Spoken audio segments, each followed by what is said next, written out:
Hello everyone, Tony Talib here, and I'm going to be reviewing Monday's episode of Raw. Now, I'm sorry it's late, but here in my country we don't get Raw until Saturdays. So I'm going to be doing these reviews 1 or 2 days after Raw. I'm going to be doing them as fast as I can. So with that being said, let's get down to business. Monday Night Raw kicking off with Alberto Del Rio, the new World Heavyweight Champion, coming out with Ricardo Rodriguez, telling the world that he was tired of people booing him despite him giving his all, giving 100% for the people. He got tired of it. He's gonna be fighting for himself from now on, telling the people that he's the World Heavyweight Champion because he's the best. And with that single phrase, he caused the best in the world, CM Punk, to come out and confront him alongside Paul Heyman. Punk got in his face, told him that he was the best in the world, and he wanted to challenge him to a match that same night. Del Rio warned him about it, but Punk said, "Let's do it." And out came Vicky Guerrero with Brad Maddox, making it official as the main event of Raw: Del Rio versus Punk. We went to commercial then, and after the break, we saw Punk and Heyman backstage. Uh, Punk telling Heyman because to not accompany him to the ring anymore because Heyman had interrupted him during his confrontation with Del Rio. Uh, Punk told Heyman he was not his client, he was just his friend. He was not Lesnar or Axel. He didn't need him. He wanted it there. He wanted him there because he was his friend, but not anymore. No more Paul Heyman at ringside for CM Punk. Then we got to the first match of the night. Barrett, who was supposed to face Curtis Axel for the Intercontinental Championship, uh, we got a surprise from Vicky Guerrero coming out saying that was not going to happen, and she gave us the return of Christian. Captain Charisma is back after a very long time. He faced Barrett. He defeated Barrett in a nice match with a kill switch. It was mainly a moment for Christian, a good moment. His comeback, getting back into action, and make him giving him a good return above everything else. So it was a nice match, a good moment, but nothing spectacular. After that, we had Damien Sandow and Cody Rhodes in a handicap match against Sheamus. Uh, I think they're making Sheamus too dominant, especially in the way he lost. He was outsmarted by Damien Sandow just as Sheamus was going to bro kick Cody Rhodes. He got rolled up by Damien Sandow. 1, 2, 3.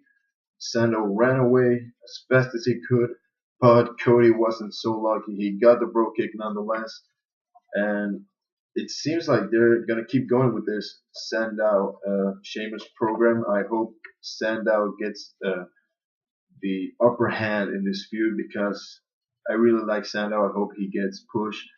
And Sheamus is being too dominant for my taste, so I hope they tune him down a little bit. After that, we had Vicky and Brian Maddox backstage with Triple H. Vicky and Maddox sucking up to him, and Triple H telling them to control the Shield, to take action, to make an example out of the Shield.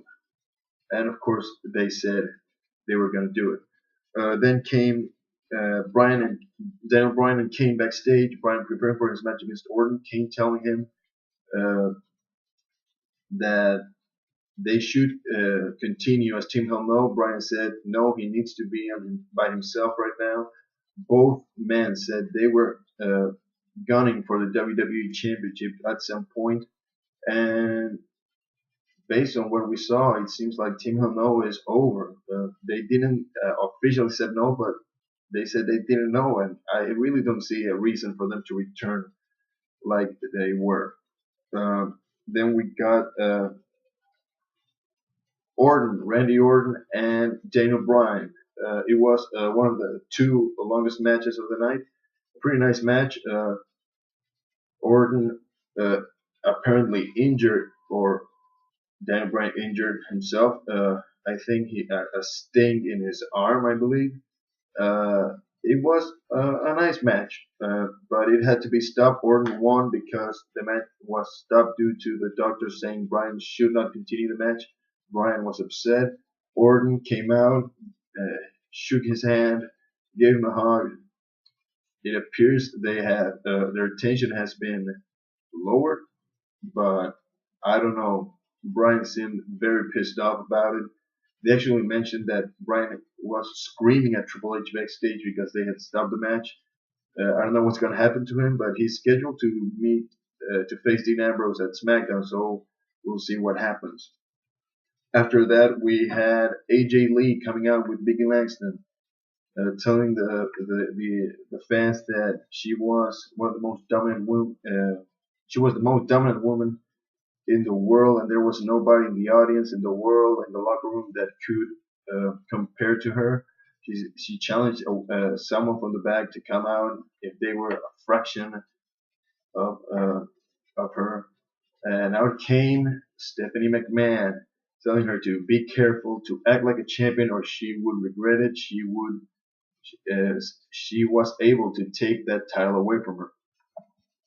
And then came out Caitlyn with a group of divas interrupting Stephanie. So before Caitlyn could congratulate AJ Lee, Stephanie went to the back, but before going away, she told Caitlyn to never interrupt her again. A little bit of tension between those two.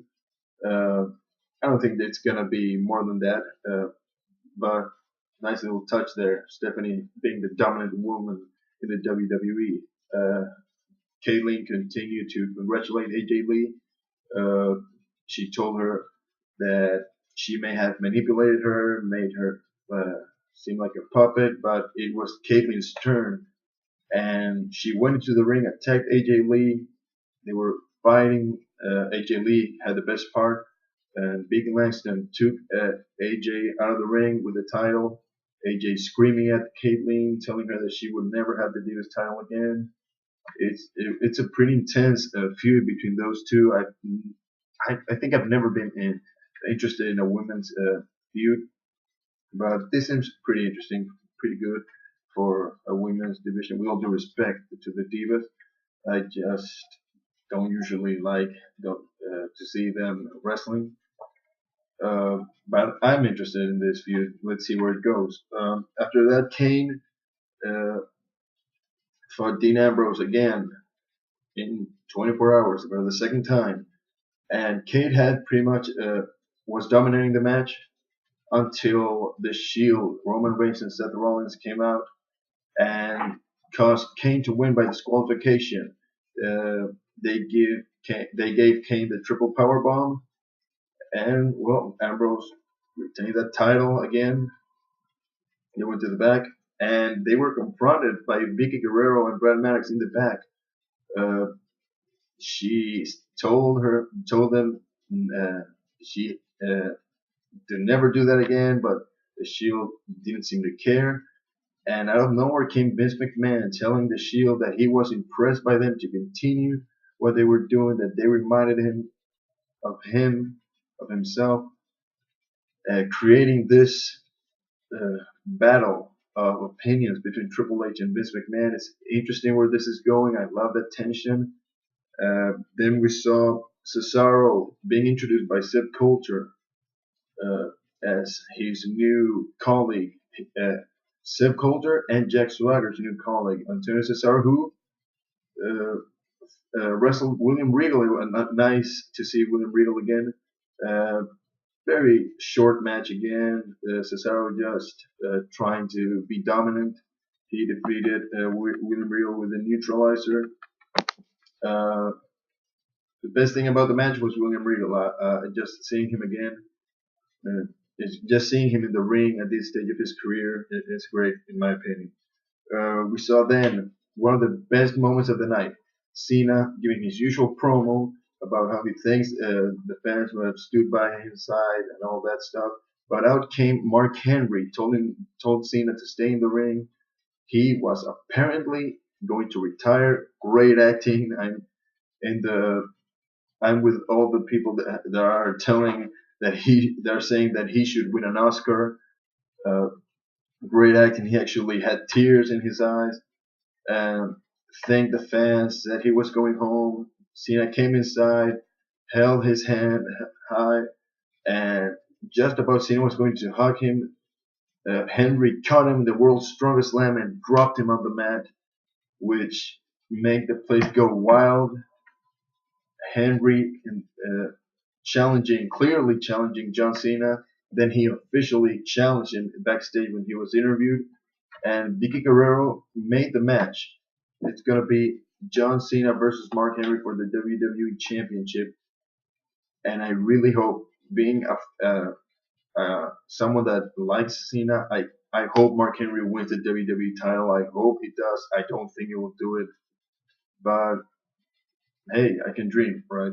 Uh, then we saw Jericho defeat Heath Slater in a very short match again. Man, those 3MB can catch a break, can't they? Jericho defeated Slater with a code breaker, and then he laid out Drew McIntyre and Jinder Mahal. After that, Curtis Axel against Sin Cara. And I gotta say, I hate when they turn the lights yellow. I mean, I don't get the point about it.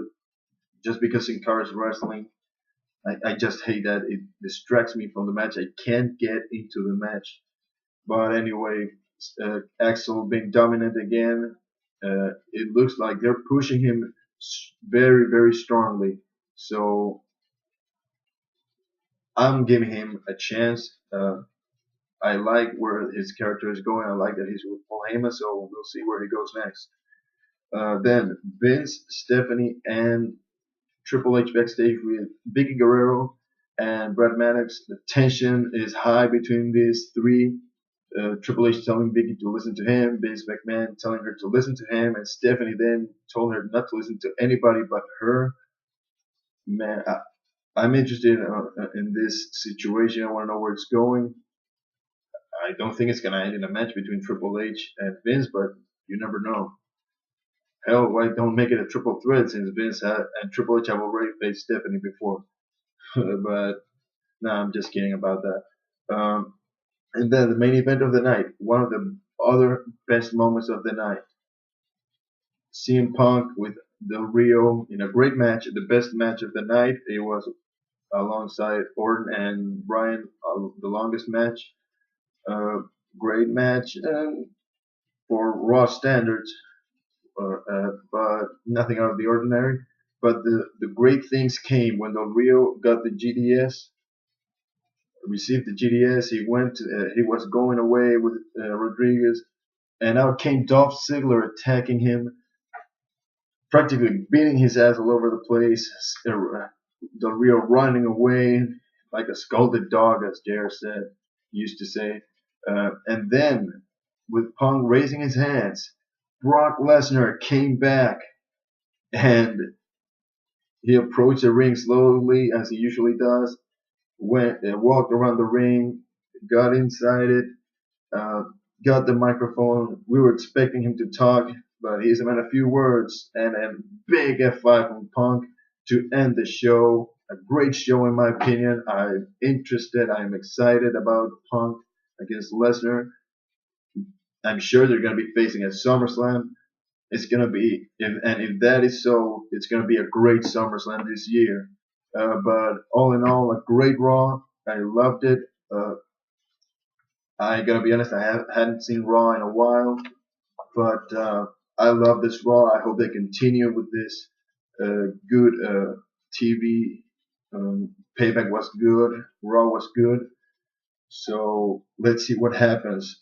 First this Friday on SmackDown, and then next week on Raw. I want to see this feud develop between Brock Lesnar and CM Punk. What about you guys? What did you think of the show? Did you like it? Did you see it? How excited are you about these new feuds? And please tell me in the comment section below. Like this video and please subscribe to my channel. Thank you very much for watching. Good night. God bless. Bye.